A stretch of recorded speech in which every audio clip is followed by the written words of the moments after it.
Bloody hell, nearly had me off.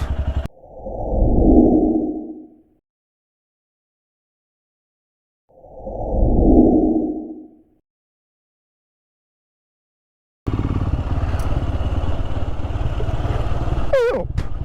No, let's start again. Hey up. Hey up. Welcome back. Welcome, welcome, welcome. And before we get started,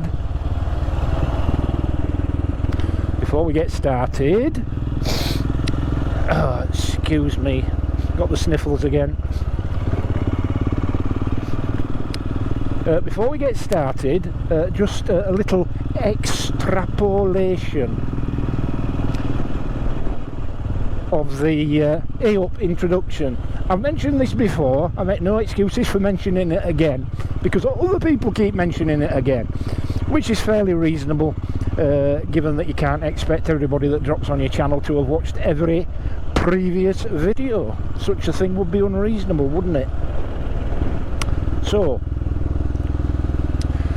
I refer to the Yorkshire expression A-Up, which is a sort of greeting, how are you, g'day, something like that. Anyway, so people keep saying you've copied that off Stuart Fillingham, because of course Stuart Fillingham's got a very, very successful YouTube channel centred around mainly Royal Enfields, certainly modern classics in general. And so all I would like to say is I started it first. You can't copyright an old Yorkshire expression like A-Up or Nah Then or Civvy, Ecky Thump or any of them. You can't copyright it. But just to set the record straight, and if you've got nothing better to do, and if you think I've copied that expression of Stuart, go back and look at my video library and his video library, and you will find that I started introducing my videos with A-Up long before Stuart did.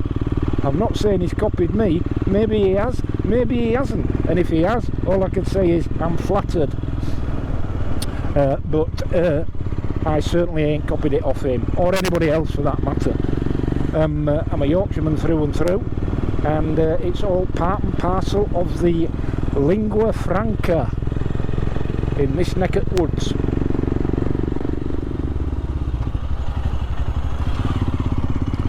Right, here we are in good old Ilkley, just passing the train station there. So where were I? Yeah, so by the time you see this video, you should hopefully also have had the opportunity to see a couple of videos regarding fitting one or two accessories to this bike to make it a competent tourer, as well as a competent lots of other categories.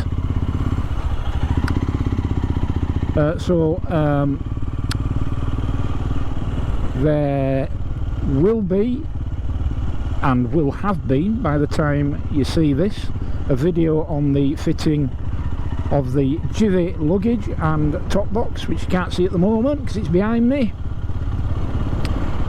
but also the fitting of the hand guards, as you can see here, the CNC levers, brake and clutch levers from Hitchcock's, the black ones there. Hey, what do you reckon to that new Royal Enfield then, the Super Meteor 650? It was only a matter of time, wasn't it, before the Interceptor engine found its place in another kind of bike, and I think it looks really good, particularly in that interstellar green colours. The fact with Royal Enfield, all their best colours we don't get over here in the UK. Like this bike here, best colour for this bike here in my opinion is the Skyline Blue. You can't get it. Get it in the States and you can get it in Australia, and I just don't think it's been released for Europe. Certainly can't find one in the UK. And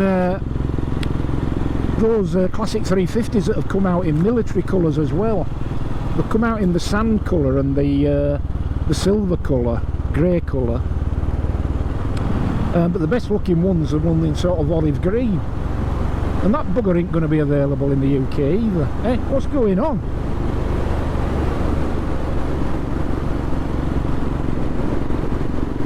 Now I did think, well, I do like the look of the 650 Super Meteor, and I know the engine well, obviously having an interceptor.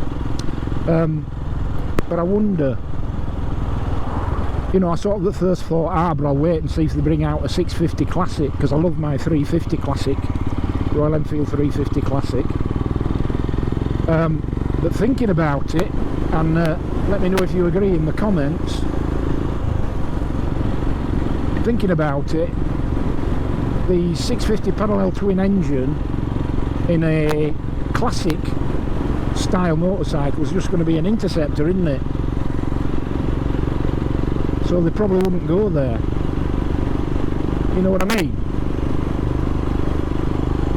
Tell me what you think, or do you think that it might make some degree of logic for Royal Enfield to bring out a super classic 650? Bearing in mind, of course, the Meteor was the same platform as the classic 350 and the Hunter 350. Shut. Bugger! Right, Pateley Bridge for a pork pie.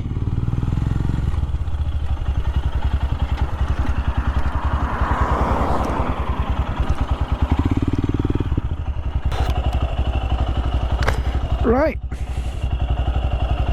so I've had my pork pie in Pateley Bridge, got me done from Weatherheads there. If you're in Pateley Bridge, super place. And we're just going to go to a little place called Glass Houses, just outside of Pateley Bridge, and I'm going to do the walk around and show you what I have appended to this here Scram 411 to make it the consummate touring bike.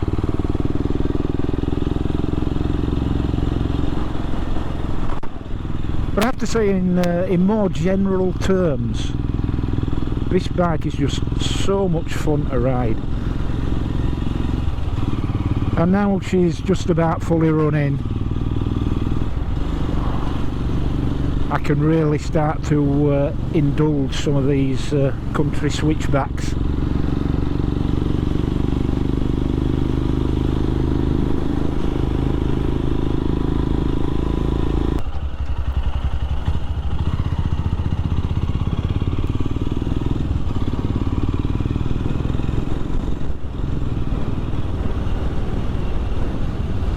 So this is Glass Houses, quaint little hamlet.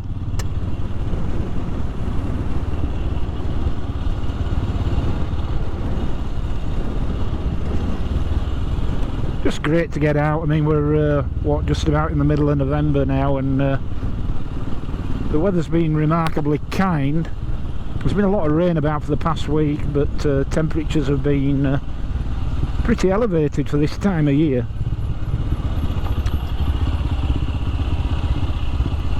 And but of course, one of the reasons for getting this bike, the Royal Enfield Himalayan Scram 411, was to be able to indulge in year-round riding, obviously with the exception of snow and ice. But the rest of it, she's more than happy with.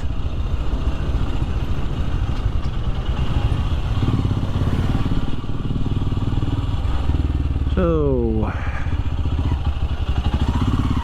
that's the River Nid,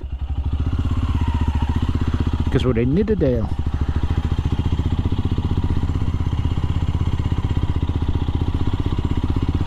So here she is again, my wonderful, practical, flexible Royal Enfield Himalayan Scram 411. and this one my bike in Silver Spirit and Turquoise. So let me sort of run through the bits and bats that I've put onto this bike. So we'll start with the Delkevic exhaust there. They're not expensive, they look great, and they sound even better. You can get them in that polished stainless steel finish, and also you can get the carbon fibre finish, just a few pounds more. Sounds great. I've not taken the baffle out. The baffle in these is actually here, not at the tail end. So I think a great looking exhaust that, and a great sounding exhaust. I mean, that looks awesome, doesn't it? Like I say, trust me, the baffle is still in, it's just at the link pipe end there. So again, 150 quid, not expensive for a cracking exhaust, and it has just slightly increased the performance. Definitely a noticeable improvement. Okay, so the luggage option I went for are the Givi semi-rigid panniers, and these are they're a great bit of kit, these, actually. If you want the bags and the top box, then there's a kit that comes, a mounting kit, so you get two side frames, a top frame, a top plate, and you mount on that top plate your choice of Givi monokey plate, to which you can attack obviously the Trekker range of luggage. So these bags, great looking in terms of style, and I particularly like this combination lock on the zips here. I've not set the combination yet, but they just pop out like that, so a little bit of added security. And these bags, you know, they've got a certain amount of rigidity to them. Inside you get the waterproof cover, little zipped pocket there, and these gussets here that help keep everything together. And the zips, quite well thought out, this. All you do is you put them together,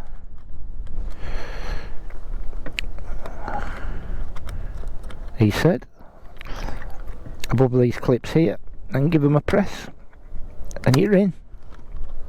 And then of course you can set the combination, a 3-digit combination to suit there.